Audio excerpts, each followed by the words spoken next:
45 minute में क्या ही होता है। फुटबॉल मैच का सिर्फ एक हाफ पूरा होता है। फिल्म भी आधी से कम ही खत्म हो पाती है। आंच धीमी हो और दाल उड़द की हो तो वो भी गलती नहीं है। लेकिन इन्हीं 45 मिनटों में अमेरिकी राज्य टेक्सास की ग्वाडालूप नदी ने विकराल रूप ले लिया। एक प्राकृतिक आपदा के लिए 45 मिनट बहुत कम समय है। 45 मिनट में पानी 26 फीट तक चढ़ गया। 4 जुलाई से अब तक 81 लोगों की मौत की पुष्टि हुई है। इनमें 28 बच्चे हैं, 41 लोग अब भी लापता हैं। वक्त के साथ अब कहानियां भी सामने आ रही हैं। एक औरत पूरी रात पेड़ से लटकी रही, एक छोटी बच्ची अपने गद्दे पर ही लेटी हुई बहती रही तब तक जब तक कई घंटे बाद कोई उसे बचाने नहीं आया। एक महिला और उसका 19 साल का बेटा एक दूसरे से लिपटकर एक पेड़ को थामे रहे, लेकिन हर कोई इतना खुशकिस्मत नहीं था। बदकिस्मती की सबसे बड़ी कहानी कैंप मिस्टिक की है। वहाँ 750 लड़कियाँ थीं कैंप्स में। 16 साल से बड़ा कोई नहीं था, कुछ तो 9 बरस की थीं। इनमें से 5 बच्चियों को नहीं बचाया जा सका, 10 बच्चियाँ अभी लापता हैं। आज के शो में इसी प्राकृतिक आपदा की घटना पर बात करेंगे और उसके बाद ब्राज़ील का हाल भी लेंगे, जहां ब्रिक्स समिट का दूसरा दिन शुरू हो चुका है। प्रधानमंत्री नरेंद्र मोदी वहां पहुंचे हुए हैं। वहां किन मुद्दों पर बात हुई है या होने वाली है, ये भी बताएंगे। मैं कुलदीप हूं और आप देख रहे हैं लल्लन टॉप का अंतर्राष्ट्रीय प्रसंगों से जुड़ा रोजाना का कार्यक्रम दुनियादारी। Brought to you by Sharda University, New India Assurance and Hire. Where the software engineer meets the gifted content writer. The world comes together at Sharda University. America में 50 राज्य हैं। क्षेत्रफल के हिसाब से दूसरा बड़ा राज्य है टेक्सास। बिल्कुल निचले हिस्से में पड़ता है। सीमा मेक्सिको से सटी हुई है। राजधानी है ऑस्टिन। सबसे बड़ा शहर है ह्यूस्टन। इस बाढ़ में टेक्सास का केर काउंटी वाला इलाका सबसे ज़्यादा प्रभावित हुआ। काउंटी अमेरिकी राज्यों के डिविजन्स को कहा जाता है। दुनिया का सबसे विकसित देश कैसे अचानक आई इस आपदा से बेहाल है, आपको बताएंगे। पहले कुछ लोगों की कहानियां सुनिए। सबसे पहले कैंप मिस्टिक की कहानी। ये 100 बरस पुराना कैंप है। यहाँ लोग कैंपिंग के लिए आते हैं। इसके कुछ केबिन्स नदी से सिर्फ 150 मीटर दूर थे। अमेरिकी अखबार वॉशिंगटन पोस्ट ने विस्तार से उस रात की कहानी बताई है। कैंप में 750 लड़कियां थीं। अगली सुबह 4 जुलाई की आतिशबाजी की तैयारी थी। नदी किनारे जश्न होना था। अमेरिका के स्वतंत्रता दिवस का दिन था, लेकिन सुबह होने से पहले ही सब कुछ बदल गया। तड़के बिजली कड़कने लगी। डर की वजह से कई बच्चियां अपने तंग बंक बेड में एक दूसरे से चिपक गईं। फिर कुछ को जगाया गया।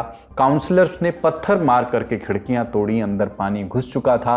वहां से बाहर निकल करके कुछ बच्चियां पेड़ों पर चढ़ीं, कुछ छतों पर भागीं। हेलीकॉप्टर्स ने कुछ को रेस्क्यू किया, लेकिन 2 केबिन सबसे ज़्यादा संवेदनशील जगहों पर थे। सबसे छोटी बच्चियां वहीं सो रही थीं। वहां पानी 2 तरफ से आया, नदी भी और पास की नाली से भी। इसे काबू करना आसान नहीं था। अब उस कैंप के कई बिस्तर कीचड़ से सने हुए हैं। खिलौने और सामान आसपास बिखरे हुए हैं। जैसा कि हमने पहले भी बताया कि कैंप मिस्टिक की 10 बच्चियां अब भी लापता हैं। उस रात कैंप मिस्टिक के डायरेक्टर डिक ईस्टलैंड भी वहां थे। वो अपनी गाड़ी में 3 लड़कियों को लेकर के निकले, लेकिन नदी ने उन्हें मौका नहीं दिया। गाड़ी में ही उनकी मौत हो गई। Life can throw yonkers too. Don't get bowled over. Get insured with Rasta Apatti Kavach policy. Visit our website to know more. दूसरी कहानी 22 बरस की एक लड़की की है, जो पेड़ की शाख से लिपटी हुई मिली। पहचान उजागर नहीं हुई, लेकिन तस्वीरें सामने आई हैं। वो 12 मील तक पानी में बहती रही, फिर कहीं जाकर के एक पेड़ के सहारे अटकी। लगातार मदद की गुहार लगाती रही, चीखती रही। उसकी आवाज़ पास के एक परिवार तक पहुंची। उन्होंने रेस्क्यू टीम्स बुलाई। उसे रेस्क्यू किए जाने का वीडियो सोशल मीडिया पर वायरल हो रहा है। तीसरी कहानी सुबह के 3:30 बजे का वक्त की है। एरिन बर्गेस को नींद से बिजली की कड़क और तेज़ बारिश ने उठाया। वहाँ तूफान आम है, इसलिए वो हैरान नहीं हुई, लेकिन सिर्फ 20 मिनट बाद उनके घर में पानी घुस आया। एरिन ने बताया कि हम अपने बेटे के साथ बहते हुए एक पेड़ तक पहुँचे, वहीं लटके रहे। मेरा बॉयफ्रेंड और मेरा कुत्ता पानी में बह गए। कुछ देर तक तो पता ही नहीं चला कि वो जिंदा हैं या नहीं। मेरा बेटा 19 साल का है और 6 फीट से ऊंचा। शायद यही वजह थी कि मैं बच पाई। मैं बस उसी से चिपकी रही। वो तब तक इंतज़ार करती रहीं जब तक पानी थोड़ा नीचे नहीं उतरा। फिर किसी तरह पास की पहाड़ी चढ़ करके एक पड़ोसी के घर तक वो पहुंची। एक छोटी बच्ची की भी कहानी है। वो अकेले एक गद्दे से लिपटी रही। घंटों तक गद्दा पानी में बहता रहा। वो तैरती रही, गद्दे से चिपकी रही, रोती रही। शुक्र है कि बच्ची को बचा लिया गया। कभी कभी जिंदगी बस इतनी ही होती है, एक पेड़ की शाख या फिर एक गद्दे के आसरे जितनी।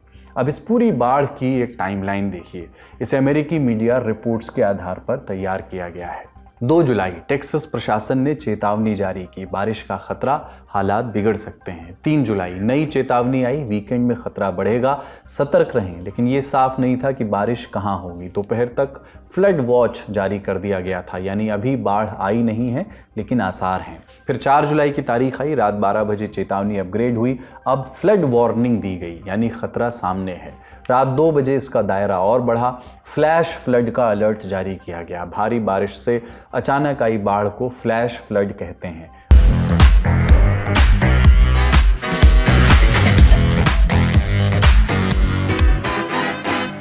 अब ध्यान दीजिए, अमेरिकी मीडिया रिपोर्ट्स के मुताबिक 3:30 पर कैरोविल शहर के मैनेजर डाल्टन राइस ने कहा कि मैं जॉगिंग के लिए निकला हूं और अभी कहीं भी बारिश नहीं है, नदी अभी शांत है। इसके बाद 4:06 पर मौसम विभाग ने लिखा बहुत खतरनाक बाढ़ शुरू हो चुकी है। आप देख सकते हैं करीब 36 मिनट का गैप है। बाद में रिपोर्ट किया गया कि 45 मिनट में नदी का स्तर 30 फीट तक बढ़ गया। इसके बाद 5 बजे फ्लैश फ्लड इमरजेंसी घोषित कर दी गई। ऐसा अलर्ट बहुत ही कम दिया जाता है। 4 से 6 बजे के बीच ग्वाडालूप नदी उफन गई, करीब 30 फीट तक छलांग मारी। सुबह 6 बजे लोकल पुलिस ने पहली बार फेसबुक पर पोस्ट किया, जान का खतरा है, नदी के पास हैं तो ऊंची जगह जाएं। लोगों से कहा गया जो नदी किनारे हैं वो फौरन ऊंचाई की ओर चले जाएं। दोपहर 3 बजे तक भी बारिश नहीं थमी थी। कुछ शहरों में महीने भर का पानी एक दिन में बरस गया। कुछ जगहों पर 10 इंच तक बारिश हुई। इसके बाद रेस्क्यू के लिए कुल 9 टीम्स निकल गईं। इनमें 14 हेलीकॉप्टर्स, 12 ड्रोन्स थे। रात भर रेस्क्यू चला। सुबह तक 850 लोग बचाए जा चुके थे। 100 से ज़्यादा लोग एयरलिफ्ट कर लिए गए थे, लेकिन 67 लोग उसमें मारे भी गए, उनकी मृत्यु हो गई। 5 जुलाई को ज़मीन पर रेस्क्यू शुरू हुआ। 1000 से ज़्यादा लोग इस काम में लगे थे। 7 जुलाई तक 81 लोगों की मौत की पुष्टि हो चुकी है। मरने वालों में 28 बच्चे थे। 41 लोग अब भी लापता हैं। इसको अमेरिका की सबसे भयावह बाढ़ की घटनाओं में गिना जा रहा है। सबसे ज़्यादा तबाही टेक्सास की केयर काउंटी में हुई। अकेले केयर काउंटी में ही कुल 68 लोगों की जान गई। आंकड़े लगातार बदल रहे हैं। बचाव अभियान अब भी जारी है और प्रशासन खुद मान रहा है कि मौतों का ये आंकड़ा अभी आखिरी नहीं है। और अब चिंता यह है कि अगले 24 से 48 घंटे फिर से भारी बारिश की आशंका है। जिन इलाकों में अब तक नावें पहुंच रही थीं, वहां मिट्टी के कटाव से अब वो फंसने लगी हैं। सवाल उठ रहा है कि चेतावनी पहले क्यों नहीं दी गई। टेक्सास का इस इलाके को फ्लैश फ्लड एली कहा जाता है। ये जो इलाका है, यानी पहले से ही बाढ़ आने की आशंका बनी रहती है। खासकर जलवायु परिवर्तन ने इस खतरे को कई गुना बढ़ा दिया है। कुछ साल पहले केयर काउंटी प्रशासन ने नदी किनारे बाढ़ चेतावनी सिस्टम लगाने का प्रस्ताव ठुकरा दिया था। कारण बताया गया था कि बहुत महंगा पड़ेगा। नतीजा ये हुआ कि इस बाढ़ में जब नदी उफान पर थी तब लोगों को कोई वार्निंग नहीं मिल सकी।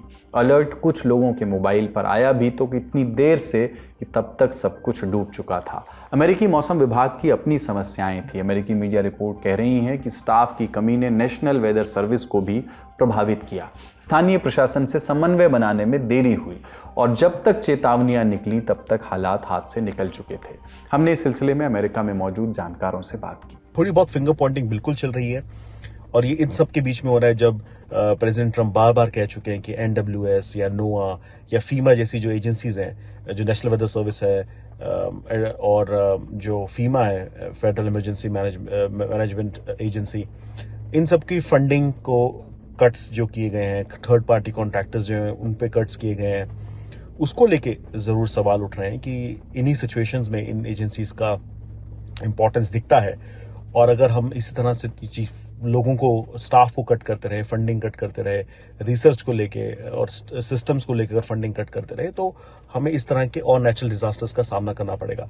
तो मुझे लगता है अर्ली वार्निंग साइंस हैं अभी ट्रंप एडमिनिस्ट्रेशन के लिए कि क्या वो सचमुच डिफंड करना चाहते हैं इतनी इंपॉर्टेंट एजेंसीज को, और उसी को लेके सबसे ज्यादा क्रिटिसिज्म है। लेकिन लोकल लेवल पे लोगों ने ज्यादा फिंगर पॉइंटिंग नहीं किया। I think all the finger Poynting is towards Trump administration at this point in time. 6 जुलाई को अमेरिकी राष्ट्रपति डोनाल्ड ट्रंप से इस बारे में सवाल भी पूछा गया। जवाब देते हुए उन्होंने इल्जाम पूर्व राष्ट्रपति जो बाइडेन पर लगा दिया। ये भी कहा कि वो 11 जुलाई को टेक्सास जाएंगे। And we're continue to be there. हम टेक्सास प्रशासन के साथ मिलकर काम कर रहे हैं। जो हुआ वो वाकई में बेहद डरावना था, बेहद भयानक। हम बस इतना कहेंगे कि ईश्वर उन सब लोगों को शक्ति दे जो इस मुश्किल से गुजर रहे हैं, और ईश्वर टेक्सास पे अपनी कृपा बनाए रखे। टेक्सास एक बेमिसाल जगह है। The state of Texas is an incredible place. एक तरफ ट्रंप प्रशासन पर मैनेजमेंट को लेकर के सवाल उठ रहे हैं, लोगों की जान जा रही है, और दूसरी तरफ डोनाल्ड ट्रंप अपने पसंदीदा शगल में मशगूल हैं। 6 जुलाई को डोनाल्ड ट्रंप ने अपने social media platform truth social पर एक पोस्ट किया और ब्रिक्स देशों को धमकी दी। क्या धमकी है ये जानेंगे, लेकिन इसके पहले ये जानिए कि इस वक्त अचानक ये धमकी क्यों दी गई। दरअसल ब्रिक्स देशों की 17वीं लीडर्स समिट शुरू हो चुकी है। इस बार इसकी मेज़बानी ब्राज़ील कर रहा है। 6 से 7 जुलाई के बीच ये समिट ब्राज़ील के रियो दे जेनेरियो शहर में आयोजित हो रही है। आज समिट का दूसरा दिन है। 6 जुलाई को प्रधानमंत्री मोदी का विमान ब्राज़ील पहुंचा। इस दौरान भारतीय समुदाय ने उनका स्वागत किया। सांस्कृतिक प्रस्तुति का मंच सजा।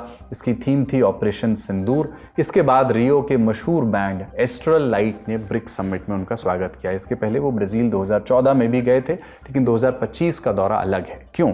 क्योंकि इस बार ब्रिक्स सम्मेलन के बाद प्रधानमंत्री मोदी एक स्टेट विजिट पर वहां मौजूद रहेंगे। आखिरी बार ऐसा 1961 में हुआ था, जब पंडित जवाहरलाल नेहरू ब्राज़ील के स्टेट विजिट पर पहुंचे थे। इस बात को कुल 64 बरस बीत चुके हैं। ब्राज़ील से भी थोड़ा परिचय आपका करा देते हैं। साउथ अमेरिका महाद्वीप में बसा हुआ है। साउथ अमेरिका में कुल 12 देश आते हैं, उनमें से ये एक देश है। राजधानी ब्राज़ीलिया है इसकी, लेकिन आप और हम ब्राज़ील को फुटबॉल के नाम से भी ज़्यादा जानते हैं। सबसे ज़्यादा फीफा वर्ल्ड कप ब्राज़ील ने ही जीते हैं, 5 बार। ब्राज़ील को महान फुटबॉलर पेले के लिए भी याद किया जाता है। उनके रहते ब्राज़ील ने 3 बार फीफा विश्व कप जीता। बहरहाल ब्रिक्स समिट पर अब वापस लौटते हैं। ब्रिक्स 5 देशों के नाम के पहले अक्षर से मिलकर के बना है। B से ब्राज़ील, R से रशिया, I से इंडिया, C से चाइना और S से साउथ अफ्रीका। 2023 में ब्रिक्स ने 5 नए देशों को शामिल करने का फैसला किया। तब ब्रिक्स के सदस्यों की संख्या 10 हो गई। इसको नाम दिया गया ब्रिक्स प्लस। जनवरी 2025 में इस लिस्ट में इंडोनेशिया को जोड़ लिया गया, यानी कुल मिलाकर ब्रिक्स में अब 11 सदस्य देश हैं। कौन कौन से हैं?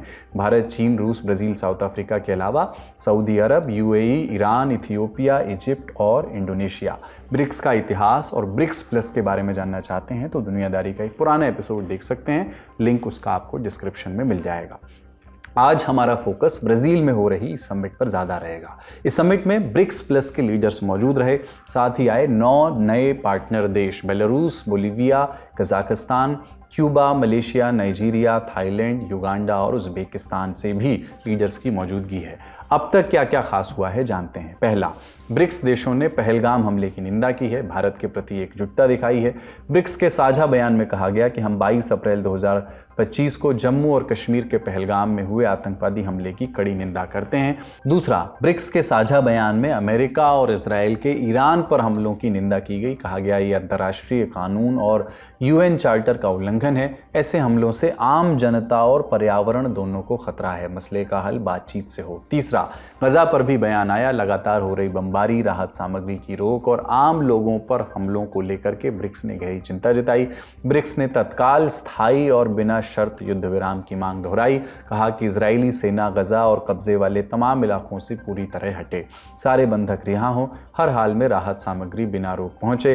कहा गया कि भूखमरी को युद्ध का हथियार बनाना, मानवीय मदद को सैन्य रणनीति में बदलना, ये सब अंतर्राष्ट्रीय मानवाधिकार कानून का उल्लंघन है। यूक्रेन युद्ध पर ब्रिक्स ने उम्मीद जताई कि बातचीत और कूटनीति के जरिए स्थायी समाधान निकलेगा। बयान में अमेरिका को भी निशाने पर लिया गया। साफ तौर पर ट्रंप का नाम नहीं लिया गया, लेकिन अमेरिका की तरफ उंगली उठाई गई। कहा गया कि एक तरफा टैरिफ से वैश्विक व्यापार को नुकसान होता है, सप्लाई चेन टूटती है, अनिश्चितता बढ़ती है। आप और हम जानते हैं कि एक तरफा टैरिफ कौन लगा रहा है। दूसरी तरफ हमने आपको ये भी बताया कि बयान में ईरान पर हुए सैन्य हमलों को भी अंतर्राष्ट्रीय कानून का उल्लंघन बताया गया। इन सब के बाद ट्रंप ने अपने social media platform truth social पर एक पोस्ट किया और ब्रिक्स देशों को धमकी दी। कहा कि जो भी देश ब्रिक्स की एंटी अमेरिकन नीतियों के साथ खड़ा होगा उस पर 10% अतिरिक्त टैरिफ लगाया जाएगा, कोई अपवाद नहीं होगा। कौन से देश इस जद में आ सकते हैं ट्रंप ने कुछ नहीं बताया, लेकिन इतना संकेत मिला कि ब्रिक्स अब वॉशिंगटन की आंख की किरकिरी बन चुका है। और ये पहली बार नहीं हुआ जब ट्रंप ने ब्रिक्स को धमकाया हो। जून में भी धमकी दी थी, अगर ब्रिक्स डॉलर की जगह एक नई मुद्रा लेकर के आएगा तो 100% टैरिफ झेलने को तैयार रहे। ब्रिक्स के 3 देश रूस, चीन और ईरान घोषित तौर पर अमेरिका के विरोधी हैं। लंबे समय से चर्चा चल रही है कि वे एंटी यूएस फ्रंट खड़ा करना चाहते हैं। हालांकि बाकी सदस्यों के सामने ऐसी कोई मजबूरी नहीं है, वो दोनों धड़ों के साथ दोस्ती के समर्थक हैं। इस कश्मकश का ब्रिक्स के कामकाज पर कितना असर पड़ता है, ट्रंप की धमकी को किस तरह से देखा जाना चाहिए, हमने जानकारों से पूछा। पहले भी राष्ट्रपति ट्रंप ने इस पर एक ये लगाया था, निषेध लगाया था कि वो उस पर 100% टैक्स लगा देंगे अगर ब्रिक्स करेंसी बनती है। अगर उसकी बात ही नहीं हो रही है तो ये कैसे मान लेते हैं कि ये एंटी अमेरिकन फ्रंट बन रहा है। और कहीं ना कहीं अगर आप ये भी देखेंगे 2022 से अब तक जो बास्केट ऑफ करेंसीज है उसमें अमेरिकी डॉलर का महत्व, यानी उसकी जो वैल्यू है वो करीब 10% कम हुआ है, और उसमें येन, युआन और जो यूरो है उसके अपेक्षा। तो ये तो है कि एक वॉलेटिलिटी है इंटरनेशनल करेंसी मार्केट में। शायद उसको प्रिएम्प्ट करने के लिए या उसकी संभावना देखते हुए कि अमेरिका की माली हालत बुरी हो सकती है और भी, या अमेरिकन करेंसी जो डॉलर है वो और नीचे जा सकता है, इसीलिए इस तरह का प्रिएम्प्टिव मूव किया जा रहा है ट्रंप द्वारा। लेकिन ब्रिक्स समिट में इस बार हाजिर से ज्यादा गैर हाजिर लोग भी चर्चा में रहे। इस बार ब्रिक्स में 2 अक्षर गायब रहे, आर और सी। आर यानी रशिया, सी यानी चाइना। ना रूसी राष्ट्रपति पुतिन आए, ना ही शी जिनपिंग। चीन की तरफ से प्रतिनिधित्व किया प्रधानमंत्री ली क्यांग ने। इसके बाद सवाल उठने लगा कि क्या चीन ब्रिक्स को अब उतनी तवज्जो नहीं दे रहा। इस सवाल पर जानकारों की राय बटी हुई है। कुछ का मानना है कि चीन इस वक्त गंभीर आर्थिक दबाव में है। अमेरिका के साथ चल रहे व्यापार युद्ध ने चीनी अर्थव्यवस्था की कमर ढीली कर दी है। कुछ का कहना है कि शी जिनपिंग का ना आना ब्राजील के खिलाफ एक बड़ा राजनीतिक संदेश है। कुछ का यह भी कहना है कि प्रधानमंत्री मोदी को स्टेट विजिट का न्योता मिलना जिनपिंग को खटक गया। अब आते हैं आर यानी रशिया पर। व्लादिमीर पुतिन भी समिट में शरीक नहीं हुए। इसकी वजह है एक अंतर्राष्ट्रीय गिरफ्तारी वारंट। 2023 में इंटरनेशनल क्रिमिनल कोर्ट आईसीसी ने उनके खिलाफ अरेस्ट वारंट जारी किया था। उन पर आरोप है यूक्रेन में हजारों बच्चों को जबरन उठवाकर रूस भेजने में उनकी सीधी भूमिका रही। ब्राजील आईसीसी का सिग्नेटरी है, उस पर पुतिन को गिरफ्तार करने का दबाव रहता। कहा जा रहा है कि इसलिए ब्रिक्स समिट में भी उन्होंने आने से इनकार कर दिया। हालांकि वीडियो कॉन्फ्रेंस के जरिए वो शामिल हुए। हमने जानकारों से पूछा चीन और रूस के राष्ट्राध्यक्षों की ब्रिक्स समिट से गैर मौजूदगी को भारत किस तरह रीड कर सकता है, खासकर अगर ग्लोबल साउथ की लीडरशिप की बात की जाए। कि ग्लोबल साउथ की लीडरशिप के 2 क्लेमेंट, एक है भारत और दूसरा है चाइना। भारत इस ग्लोबल साउथ की लीडरशिप के रेस में कहा जाए आगे है। G20 में अगर देख लें तो इसने स्थापित कर दिया था कि भारत उस ग्लोबल साउथ की लीडरशिप को मानता है। और चूंकि चीन बहुत देशों के साथ उनके आर्थिक संबंध बहुत अच्छे हैं, 120 से ज्यादा देशों के साथ ट्रेड बैलेंस है, तो आर्थिक रूप से चीन ज्यादा सक्षम दिखता है। लेकिन भारत का वहां रहना और भारत की एक तरह से माने जो भारत और ब्राजील के नेतृत्व जो सबसे बड़े राज्य हैं इस ब्रिक्स संगठन के, उनका वहां रहना एक संदेश भी देता है कि इस तरह के चुनौतियों को जो इस समय ट्रंप कह रहे हैं और जो एक व्यवस्था बनने की बात की जा रही है कि उसमें हम साथ खड़े दिखेंगे। और ग्लोबल साउथ जो है वो अभी भी डिवाइडेड है। अगर आप यूं कहें कि ग्लोबल साउथ के ये नेता हो सकते हैं, ब्राजील हो सकता है, चीन हो सकता है, भारत हो सकता है, तो ये सही नहीं होगा। हाँ, एक दिशा दी जा सकती है आर्थिक तौर पर, राजनीतिक तौर पर, और वो भारत बखूबी दे रहा है और आगे देने के लिए भी तैयार है। तो इसमें किसी का नहीं जाने से और किसी के आ जाने से इसकी महत्ता ना बढ़ती है ना घटती है। बड़ी खबरों में आज इतना ही। अब सुर्खियों की बारी। पहली सुर्खी पाकिस्तान से आई है। पाकिस्तान पीपल्स पार्टी के चेयरमैन बिलावल भुट्टो जरदारी ने अल जजीरा को एक इंटरव्यू दिया है। सामने थे पत्रकार श्रीनिवासन जैन। बिलावल ने क्या कहा, 3 खास बातें जानिए। बिलावल ने कहा कि आतंकवादियों को भले ही पाकिस्तान में अतीत में पनाह दी गई हो, लेकिन इसकी सजा आज के पाकिस्तानियों को नहीं मिलनी चाहिए। इंटरव्यूअर ने इस पर क्रॉस क्वेश्चन किया तो बिलावल उल जुलूल सी बात करने लगे। फिर बोले कि 2022 के बाद पाकिस्तान ने किसी आतंकवादी को पनाह नहीं दी। माने एक तरह से मान लिया कि पाकिस्तान पनाह देता आया है। सवाल किया गया कि क्या हाफिज सईद या मसूद अजहर जैसे आतंकवादियों को पाकिस्तान भारत के हवाले करेगा। बिलावल ने कहा कि भारत इन दोनों के बारे में जानकारी दे तो पाकिस्तान को ऐसा करने में कोई दिक्कत नहीं होगी। बिलावल का ये बयान आया और इधर आतंकी हाफिज सईद के बेटे तलहा सईद को छनमनी मच गई। बोला, जिन सबूतों की ये यानी बिलावल बात करते हैं उन्हें कोर्ट ने परखकर हमारे पक्ष में फैसला सुनाया है। पाकिस्तान की अदालतों ने हमेशा ही हमारे हक में फैसले किए हैं। दुनिया भर के मुल्क अपने लोगों के लिए क्या कुछ नहीं कर रहे हैं और यहाँ बिलावल अपने ही मुल्क के नागरिकों को सौंपने की बात कर रहे हैं। माने अब पाकिस्तान के नेता और आतंकवादी आपस में ही एक दूसरे की पोल पट्टी खोलने में जुट गए हैं। दूसरी तरफ पूर्व प्रधानमंत्री इमरान खान की पार्टी पाकिस्तान तहरीक इंसाफ के स्पोक्सपर्सन ने बिलावल को इमेच्योर बच्चा तक कह दिया। दूसरी सुर्खी इजराइल हमास जंग से जुड़ी है। इजराइल के प्रधानमंत्री बेंजामिन नेतन्याहू ने अमेरिका के राष्ट्रपति डोनाल्ड ट्रंप से 7 जुलाई को व्हाइट हाउस में मुलाकात की। दोनों के बीच कई मुद्दों पर चर्चा हुई। अमेरिका के सीज फायर प्रपोजल के बाद इस बातचीत के मायने और भी बढ़ गए। जैसा हम आपको पहले ही बता चुके हैं, अमेरिका की तरफ से एक प्रपोजल आया था, दोनों पक्षों के बीच 60 दिनों के लिए सीज फायर का प्रपोजल। हमास ने इस मुद्दे पर हामी भरी है। इस प्रस्ताव के तहत गजा में बंदी बनाए गए 10 लोगों को रिहा किया जाएगा और 18 जो मृतक हैं उनके शरीर भी वापस किए जाएंगे। इसके बदले में इजराइल गजा पट्टी में मदद पहुंचाने की परमिशन देगा, यानी इस दौरान कोई भी सैन्य कार्रवाई नहीं की जाएगी। आज का दुनियादारी यहीं समाप्त होता है। अपना और अपनों का ख्याल रखिए। देखते रहिए दी ललन टॉप। शुक्रिया। शुभ रात्रि।